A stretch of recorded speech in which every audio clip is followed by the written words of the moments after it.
Hello বন্ধুরা, দেখো তোমাদের সাথে এই যে ক্লাসের হেয়ার স্টাইলটা শেয়ার করলাম। তো তোমাদের কেমন লাগছে দেখো। এই যে প্রথমে কিন্তু আমাদের হেয়ার যে হেয়ার এক্সটেনশানটা লাগিয়ে নিচ্ছি ম্যাম। তো সেটা আমরা শিখছিলাম যে কিভাবে হেয়ার এক্সটেনশানটা লাগাতে হয়, সেটা ম্যাম শিখিয়ে দিচ্ছিল। প্রথমে গার্ডার দিয়ে নিচে কিছুটা চুল এইভাবে পনিটেলের মতো বেঁধে নিতে হবে। বেঁধে নেওয়ার পরে তারপরে ওই চুলটার উপর দিয়ে হেয়ার এক্সটেনশানটা লাগিয়ে দিতে হবে। কিন্তু হেয়ার এক্সটেনশানটা কীভাবে লাগাবো সেটা হলো, হেয়ার এক্সটেনশানের মধ্যে যে আমাদের টিকটক ক্লিপগুলো আছে সেই টিকটক ক্লিপ লাগানোই থাকে। সেই টিকটক ক্লিপের সাহায্যে ওই পনিটেলটার উপরে আমরা হেয়ারটাকে সিকিওর করে দেবো এবং কোনো সমস্যাও হয় না, তাতে পুরো ফিক্সড হয়ে যায় এবং খুব ভালোভাবেই থাকে।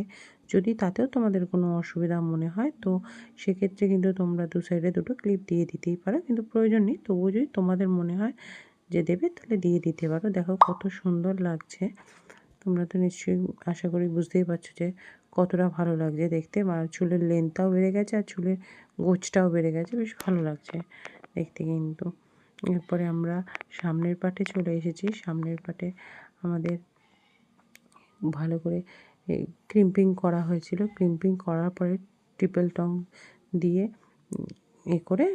ট্রিপল টং দিয়ে ডিজাইন করেছিল চুলের উপরে। করার পরে তারপরে এইভাবে রেখেছিল। তো দেখো এইভাবে মেসি রেখেছিল। যদি যেটা বৃদ্ধির লুক, সেই জন্য বৃদ্ধির লুকটা এইভাবেই রাখা হয়েছিল।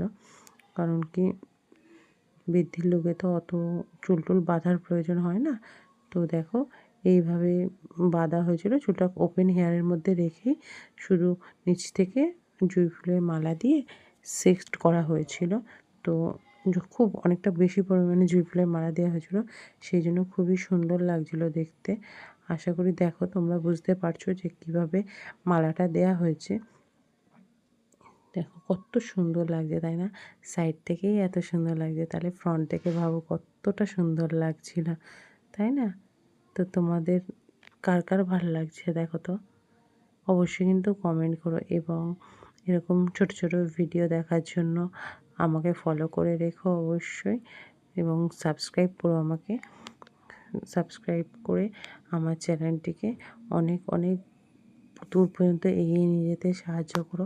তো এটা তো তোমরা দেখো সাইড থেকে দেখছো, সাইড থেকেই দেখতে এত সুন্দর লাগছে, তাহলে দেখো ফ্রন্ট থেকে দেখতে কত সুন্দর লাগবে সেটা তোমরা এক্ষুনি দেখতে পাবে। এই তো দেখো ফ্রন্ট থেকে দেখতে আরও বেশি সুন্দর লাগছে, তাই না বলো? ফ্রন্ট থেকে কিন্তু খুব মিষ্টি লাগছে দেখতে। Just wow wow. মেকআপটাও কিন্তু খুব সুন্দর হয়েছে।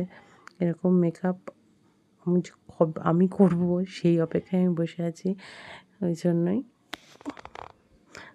ওয়াও, যা সুন্দর, মানে তাকিয়ে থাকতে ইচ্ছা করে, তাই না বলো? সুন্দর।